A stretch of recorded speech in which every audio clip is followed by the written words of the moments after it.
होली हिंदुओं का सांस्कृतिक, धार्मिक और पारंपरिक त्योहार है। सनातन धर्म में प्रत्येक मास की पूर्णिमा का बड़ा ही महत्व है और यह किसी न किसी उत्सव के रूप में मनाई जाती है।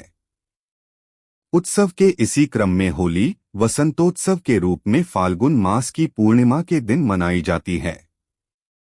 यह दिन सतयुग में विष्णु भक्ति का प्रतिफल के रूप में सबसे अधिक महत्वपूर्ण दिनों में से माना जाता है। भक्त प्रहलाद से जुड़ी है कथा। हिंदू धर्म के अनुसार होलिका दहन मुख्य रूप से भक्त प्रहलाद की याद में किया जाता है। भक्त प्रहलाद राक्षस कुल में जन्मे थे, परंतु वे भगवान नारायण के अनन्य भक्त थे।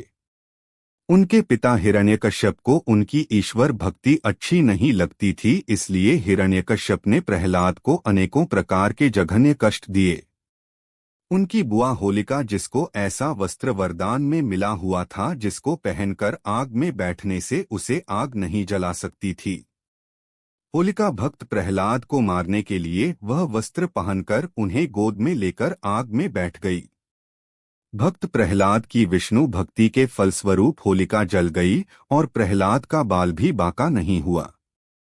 शक्ति पर भक्ति की जीत की खुशी में यह पर्व मनाया जाने लगा।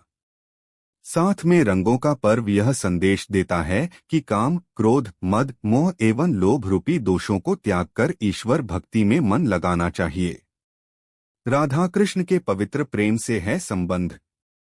होली का त्योहार राधा कृष्ण के पवित्र प्रेम से भी जुड़ा हुआ है।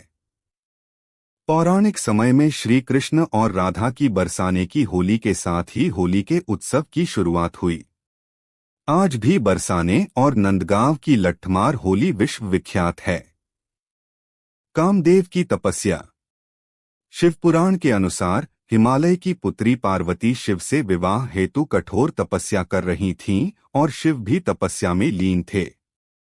इंद्र का भी शिव पार्वती विवाह में स्वार्थ छिपा था कि ताड़कासुर का वध शिव पार्वती के पुत्र द्वारा होना था। इसी वजह से इंद्र आदि देवताओं ने कामदेव को शिवजी की तपस्या भंग करने भेजा। भगवान शिव की समाधि को भंग करने के लिए कामदेव ने शिव पर अपने पुष्प बाण से प्रहार किया था। उस बाण से शिव के मन में प्रेम और काम का संचार होने के कारण उनकी समाधि भंग हो गई।